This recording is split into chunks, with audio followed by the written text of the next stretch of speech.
क्या कुछ कहना चाहेंगे देशवासियों को और कैसा रहा सफर ये वियतनाम वाला? जी। मेरा जो सफ़र था इंडिया से बाहर जाने का और वियतनाम में जाके अपना देश का नाम रोशन करना, ये अपने आप में एक बहुत बड़ा अचीवमेंट रहा। और सक्सेस सबका यही रहता है कि अपने देश का नाम पूरे वर्ल्ड में, पूरे विश्व में फैला सके। तो वो चांस मुझे by the grace of God, भगवान के आशीर्वाद से, मेरे फैमिली के सपोर्ट से, मेरे जितने भी चाहने वाले हैं सबके सपोर्ट से, और सबसे बड़ी बात है मेरे जो देशवासी है, मैं उनका नाम रोशन कर पाई हूँ।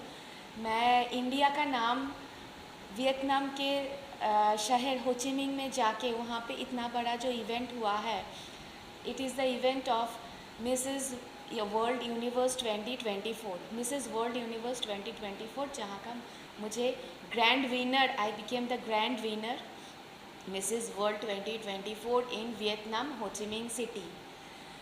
तो वहाँ पे वर्ल्ड के अलग अलग जगह से बहुत सारे पार्टिसिपेट आए थे। फाइनल राउंड में there was 20, right from Czechs, Germany, China, Hong Kong, Russia, France. India से मैं मिसेस कैटेगरी में मैं थी और मिस कैटेगरी में भी और एक थी। जैसे कि हर जगह से, हर एक कंट्री से एक मिसेस कैटेगरी, एक मिस कैटेगरी और एक मिस्टर कैटेगरी, ऐसे 3 लोग गए थे। तो उन सब में जैसे out of 20 people I stood first and I became the grand winner.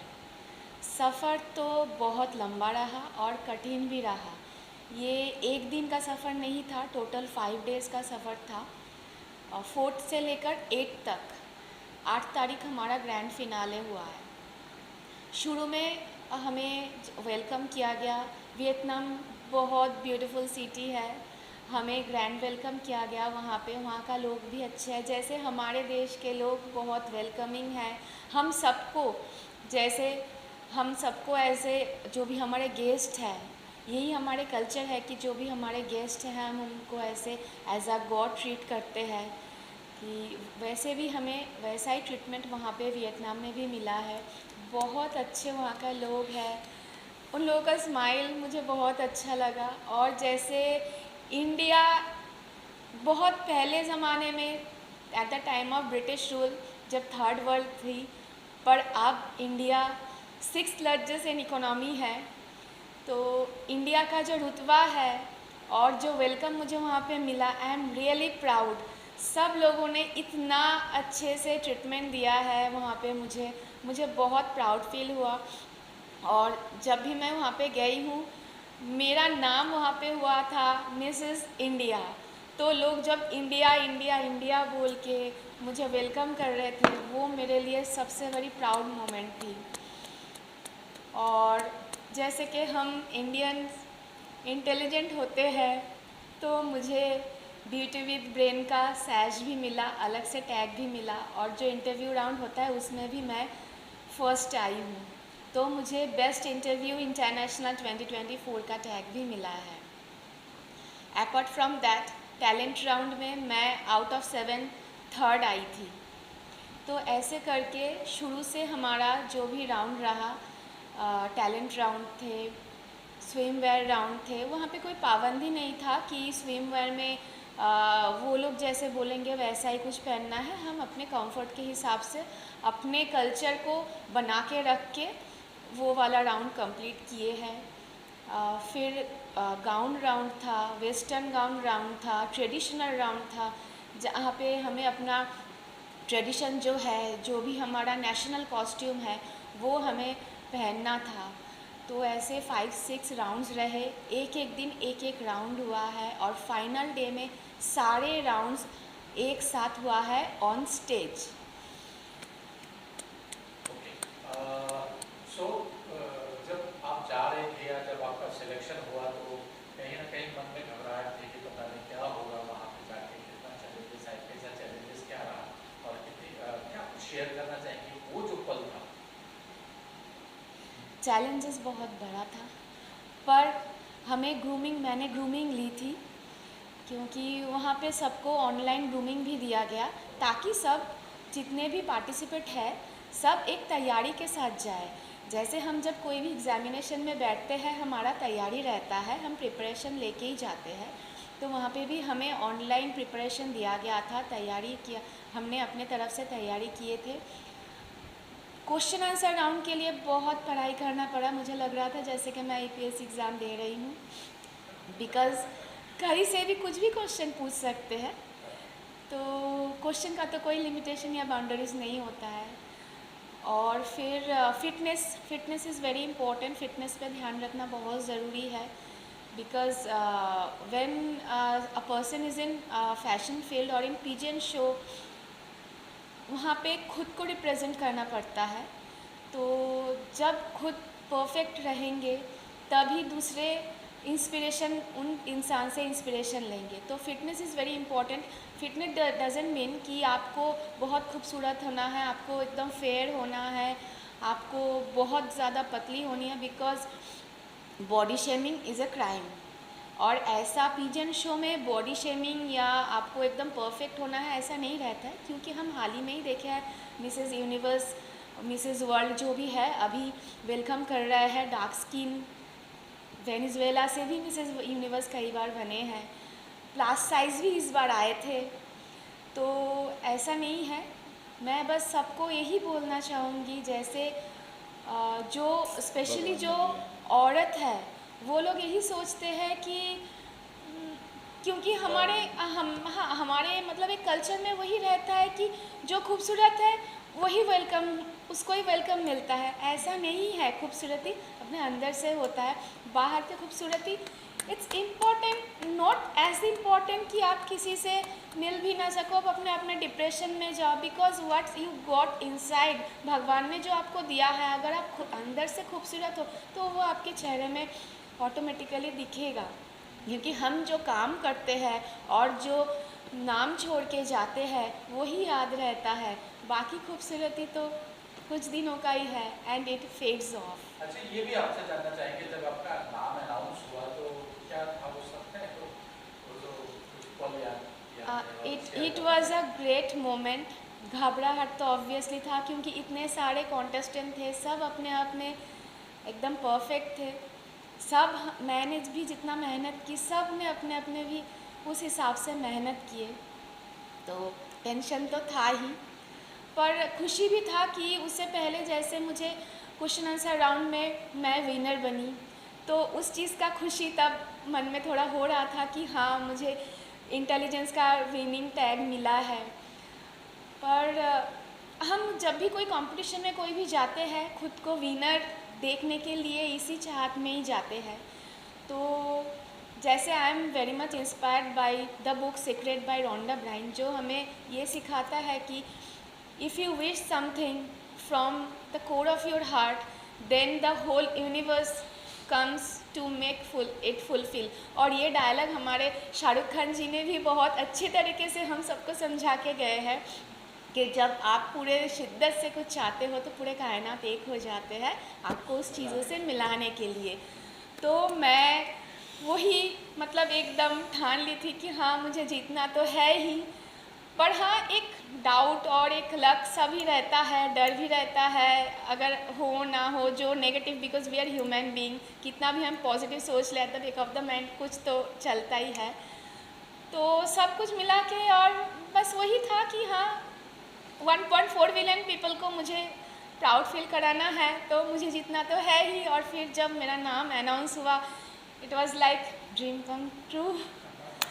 So that is तो इट। वियतनाम से क्या लेकर लौटी हैं मुंबई या मुंबई की धरती या हिंदुस्तान की धरती पर, और क्या लेकर आई हैं वहाँ से, क्या शेयर करना चाहिए क्या अपने दर्शकों को या इंडियन दर्शकों को वियतनाम से सबसे अच्छी चीज़ जो है, वहाँ पे लोग, कोई भी आप इंटरेक्ट करती हो ऐसे, मतलब मिलते हो, दे स्माइल सो ब्यूटिफुली, वो मुझे बहुत अच्छा लगा। हर कोई, मतलब हम रास्ते से भी जाते हैं, जाना पहचाना अननोन तो सब लोग है, सब लोग एक दूसरे के साथ इतना अच्छा एक्सचेंज करते हैं, द स्माइल, तो वो मुझे बहुत अच्छा लगा वियतनाम के।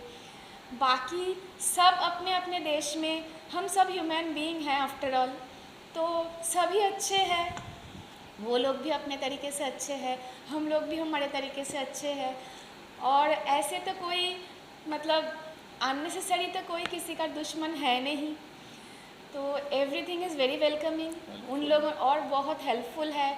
वहाँ का क्लाइमेट हम जैसा ही है, ट्रॉपिकल कंट्री है तो क्लाइमेट हम जैसा ही है, तो एडजस्टमेंट में बहुत ज़्यादा प्रॉब्लम हुआ नहीं है। वहाँ का फूड मुझे बहुत अच्छा लगा, वहाँ का लैंडस्केप बहुत ब्यूटीफुल है।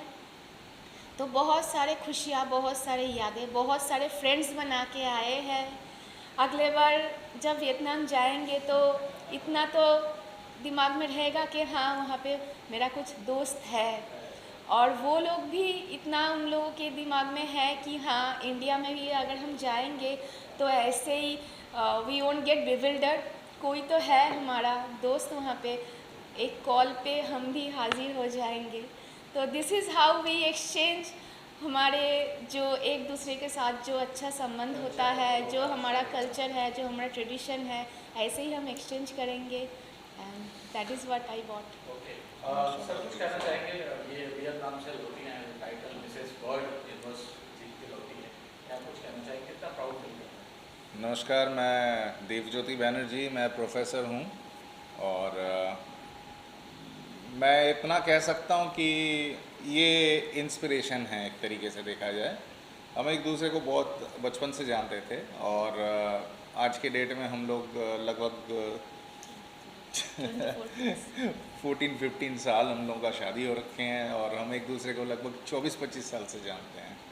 और इनका जो step by step grow up है, मतलब एक छोटी सी लड़की से 11th-12th से जा कर के जब फैमिली में गई, फिर नए नए बहुत सारे चैलेंजेस आए इनके लिए, उनको हैंडल करना, और फिर कई बार जो एडजस्टमेंट के गलतियां होते हैं वो सब के बाद में भी खुद को कूल रखना।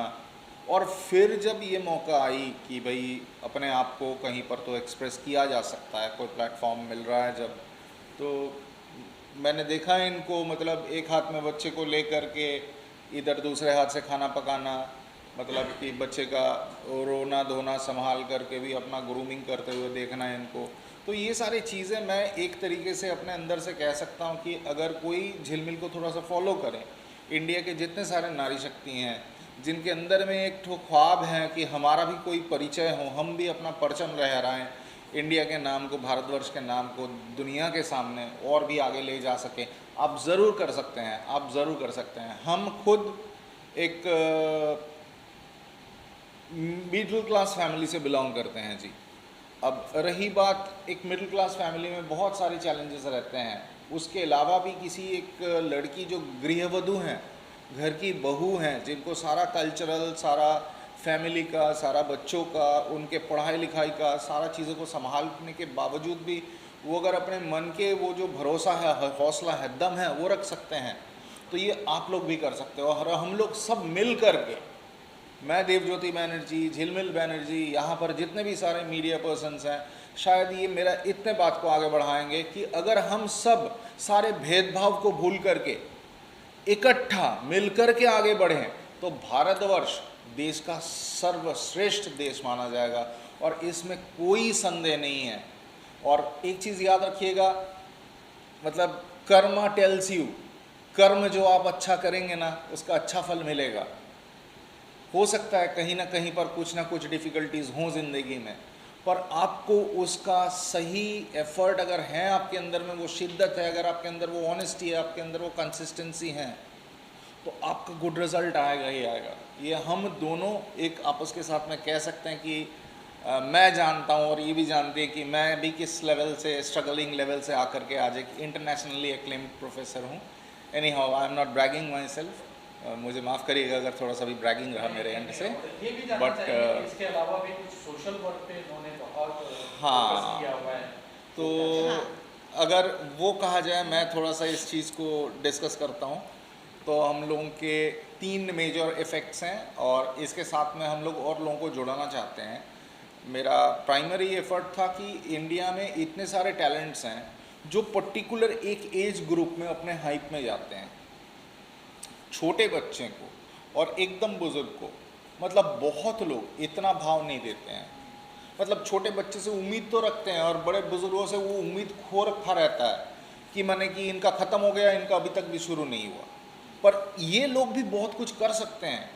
और आज के डेट में विदेश में जाकर के हम लोगों ने देखे हैं कि कोई ऐसा नहीं है कि nobody is there that they are sitting down in their home. Even small those who are eligible to work outside, they are working, and even children are thinking in a very positive way, in a very positive note, and even the aged persons are not sitting behind becoming potatoes, becoming lots of infected by diseases. They are very much fit, and we all Indians can do that. And ये तो हमारे इतिहास ने ही बताए हैं कि बड़े बुजुर्ग लोग भी कितने ज्ञानी हैं। तो इस चीज़ को दिमाग में रखते हुए हम लोगों ने बायोम के तौर पर एक पहल शुरू किए हैं, जहाँ पर मेन 2 फोकसेस हैं, जहाँ पर हम लोग फर्स्ट जनरेशन लर्नर्स हैं, जो लोग बच्चे लोग जिनके पिताजी माताजी कुछ ऐसे जॉब में जुड़े हुए हैं जिनके कारण से उनका शिक्षा का बहुत ज़्यादा एक्सपोजर नहीं मिले हैं या बिल्कुल भी नहीं मिले हैं, उनके बच्चों को हम लोग ग्रूमिंग कर रहे हैं ताकि वो डॉक्टर बने, इंडिया को सर्व करें। और बच्चों जो बुज़ुर्ग इंसान हैं जो कि पहले ज़माने में बहुत टैलेंटेड हुआ करते थे, एज के साथ में आने के बाद में उनका वो टैलेंट तो है पर एक्लेमेशन नहीं है, कोई उनको भूल चुके हैं, तो उनको हम लोग प्रोत्साहित कर रहे हैं ताकि आंटी जी अंकल जी आप लोग ये अपने हाथ का कला शिल्प बना सकते हो। तो वो लोग बना रहे हैं, they are very happy, they don't want money, they want their engagement, they want their happiness, and we are trying to do that. We are trying to give love to people. और इन लोगों के बच्चों के भी और बड़ों के भी पूरे आशीर्वाद हैं, भगवान के आशीर्वाद हैं और आप लोगों के आशीर्वाद हैं, जिस कारण से हम लोग बहुत ही छोटे छोटे कदम रखते हुए आगे बढ़ रहे हैं। और आगे भी हाथ जोड़ करके हम चाहेंगे कि आप लोगों का आशीर्वाद हमारे ऊपर बरकरार रहे। बहुत बहुत धन्यवाद, आपकी सारी शुभकामनाएं पूरी हो। धन्यवाद। Thank you so much. Thank you.